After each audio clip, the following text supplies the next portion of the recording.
Clark. He explains the idea that humans don't always want human interaction. Honestly, I think that's one of the biggest misunderstandings in conversations about AI. A lot of people assume that customers and employees will naturally reject automation because they want personal connection. But Graham makes an important point that people want good experiences. They want convenience, they want competence, and sometimes the frustration with dealing with poorly designed systems or unhelpful interactions pushes people toward technology faster than we expect. This conversation also gets into social behavior, digital communities, and the tendency we all have to assume that the way we experience the world is the normal way. Everyone else should experience it too. And I think that mindset creates blind spots during periods of major technological and culture change. So let's hear from him. Interestingly, in e-commerce, and I think this is something for the AI thing, and we see this every day. So if you think about what drove e-commerce, it was two things.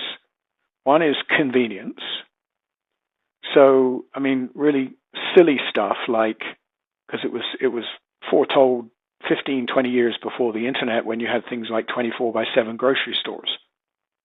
People don't need 24/7 grocery stores. Just go to the damn grocery store between 8 and 5. Well, the internet was like the extreme version of, what do you mean you want to shop from home in your PJs, right? Like, why don't you just go to the store between 8 and 5, Monday to Friday, and half day on Saturday? Well, that's convenient. The other one was, which I think we forget all the time, is that there was a lot of stuff going on with e-commerce, which is happening with AI, which was people did not want to deal with people.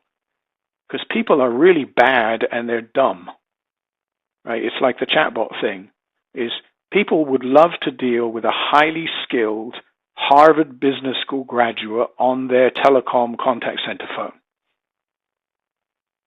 Oh, without paying the freight in their bill, of course. Well, unfortunately, in order to get what you want economically, you haven't got Harvard Business School graduates on the phone. And so you very quickly get to the point where the person you talk to is both not competent to help you and not equipped to help you. And then the question is, how quickly does it become that the chatbot's actually better than the human? AI and people too.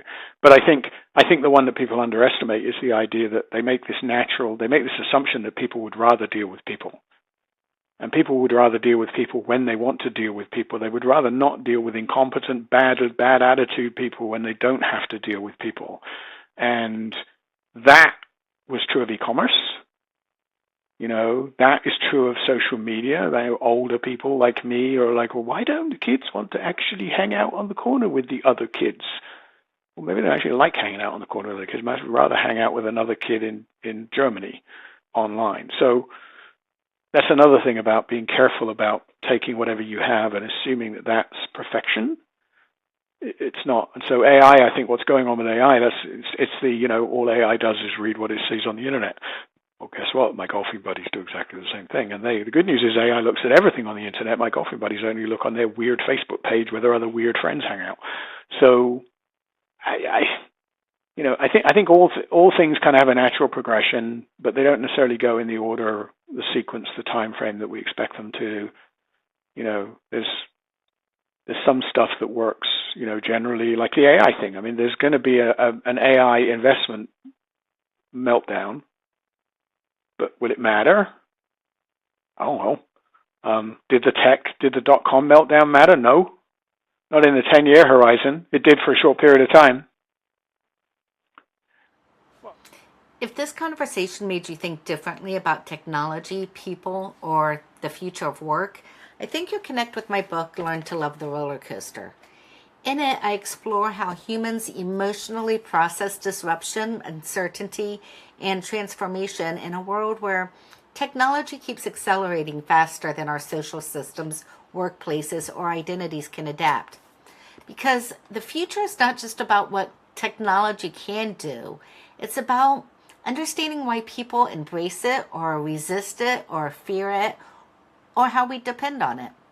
You can learn more about my book and my work through Amplified Concepts in the links below in the description. And if you enjoyed this episode, subscribe, share it, and come back for my next segment of my conversation with Graham.